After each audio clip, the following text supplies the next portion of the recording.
Hello and welcome back to yet another vlog. If you're new here, feel at home. My name is Grace and today we are going to be talking about some advices that we should avoid or think twice before taking, because there are so many advices that can lead us astray, get us in trouble, or lead us away from the vision, what brought us here. And I'm going to start this off by reading a verse from the book of Proverbs 5 from verse 3. And it says, "Trust in the Lord with all your heart and lean not on your own understanding. In all your ways acknowledge him, and he shall direct our paths."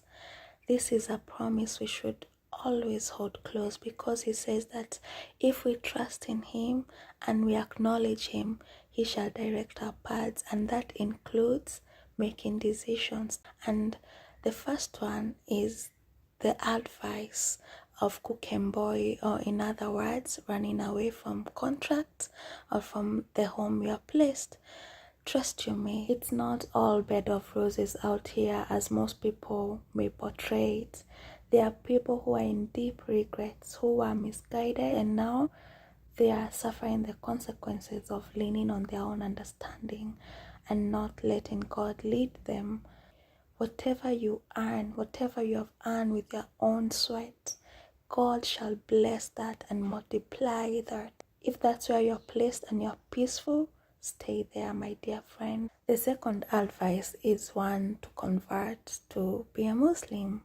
And it's not once, not twice have I heard or been told that I should convert. And they almost choke you with the request, but you need to stand your ground, because that's not one of the decisions you just make for the sake of pleasing people.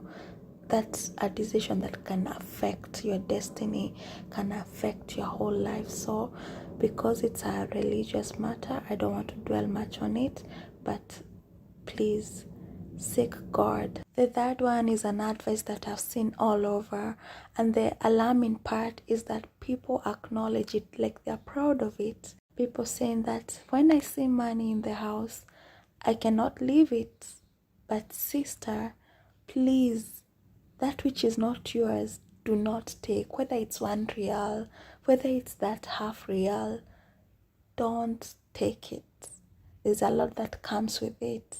And sometimes they even test you. They put money in their robes, in their clothes, to see whether you are going to take it. And when you do, chaos starts. So please, be satisfied with what you earn, and God will bless you with that. That 1 real can cause you much trouble. My dear friend, please heed to this. Be satisfied with what you have. There's an advice that almost got me into trouble.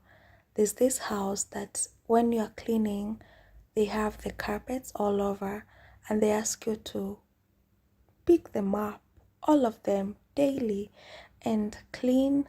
And then after cleaning, you wipe. And the thing is, because of humidity, before you are done, the place is dry. But for them, they still wanted me to, wipe the floor, even though it was dry. It didn't make sense, so I started skipping that, and it almost got me into trouble. But now, what I did, I just prayed to God to give me the grace.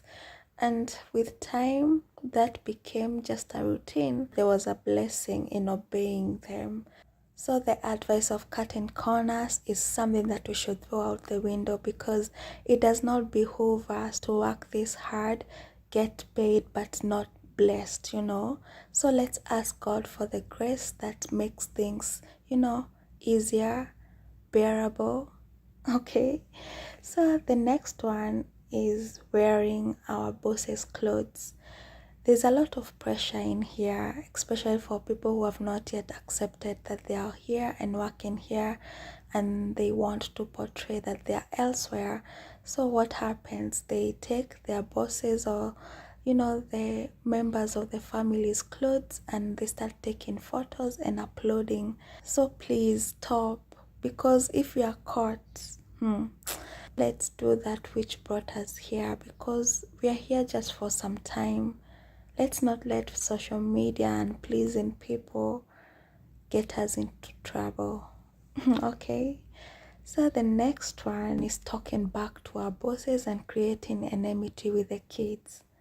My dear friend, that is something that you want to avoid at all costs. I know sometimes they can be so mean and they can abuse you, but if you're high-tempered, pray for deliverance, because, my dear friend, that will get you into much trouble. Your time there will seem like years and years, decades even. Don't create enmity with the kids. Just create that boundary. Don't be laughing with them. You know, there's some who are so indisciplined, and when you start showing them teeth all the time, they get used to you and they cross your boundaries, and it gets to a point that they get into your nerves. So to avoid that, create some boundaries, pray for deliverance if you are high-tempered, and always don't talk back to your bosses. Okay? And the last one is sharing your information, your history, your aspiration, your goals, what you do with your money. That is something that you want to keep it for yourself, because not all that want the best for you. So once you start telling them of how you are building, of how, I don't know what, your family, that's why you see things going haywire. Don't. Please don't. And you'll thank me later. So that is all for today. And thank you for joining me. Be sure to subscribe and see you tomorrow by God's grace.